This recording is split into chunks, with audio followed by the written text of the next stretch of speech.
Kita layak sekali untuk melihat fenomena ini dan menyorotinya. Karena kalau seandainya hal itu kita lewatkan begitu saja, kalau memang bermanfaat, lalu kita tidak mengambil manfaat dan memaksimalkan pengambilan manfaat dari fenomena ini, kita rugi. Tapi kalau ternyata bukan manfaat, malah mudarat, lalu kita tidak melakukan antisipasi supaya kita jauh dari mudaratnya, kita akan semakin rugi juga. Karena itu layak untuk kita soroti. Cuman kalau saya mau melihat begini ya, kita harus bertanya terlebih dahulu, sebenarnya awal tahun, akhir tahun dengan pertengahan tahun itu bedanya apa?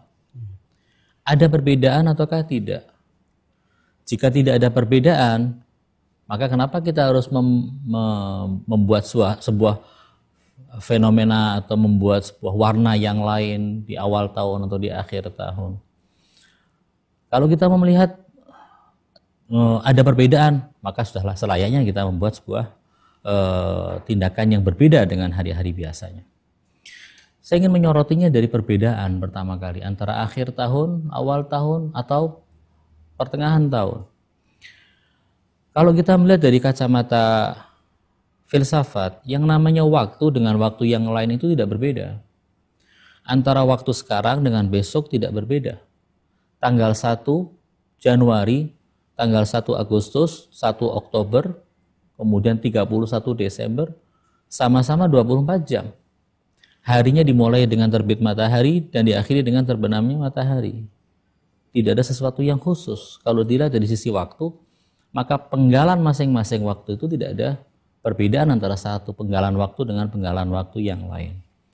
Kalau kita melihat ini sebagai sebuah fenomena yang kita jalani dalam kehidupan kita, ternyata tidak ada yang namanya perbedaan. Gitu. Tapi karena sudah dibuat sebuah ketentuan bahwa pada posisi misalnya bulan atau bintang atau matahari pada tempat tertentu, maka tanggalnya adalah tanggal sekian, dibuat yang semacam itu, lalu kemudian orang memaknai perjalanan waktu. Kita lihat di dalam kehidupan kita ada yang namanya tahun Hijriyah. Ya, kita mulai dengan bulan Muharram dan diakhiri dengan Dzulhijjah. Kemudian kita lihat juga dalam penanggalan Masehi dimulai dari bulan Januari dan diakhiri dengan bulan Desember. Kalau di bulan Januari sampai bulan Desember kita tidak melihat fenomena alam yang sedemikian penting untuk kita angkat. Beda halnya misalnya dengan tahun yang dikenal di kawasan negeri Persia kuno ya, yang meliputi Iran, Tajikistan, Afghanistan, yang mereka menggunakan sistem solar juga, menggunakan sistem perputaran bumi kepada matahari. Mereka menggunakan tahun baru itu dengan musim semi, yakni setelah berakhirnya masa tumbuh-tumbuhan merontokkan daun-daunannya, kemudian diikuti dengan musim dingin yang sedemikian beku, lalu kemudian muncul musim semi. Nah, musim semi itu adalah pertama kali munculnya sebuah fenomena alam. Nah, kalau kita melihat tahun baru dikaitkan dengan semacam itu, masihlah kita mengatakan, oh iya, ada perbedaan dari sisi masa perputaran kondisinya.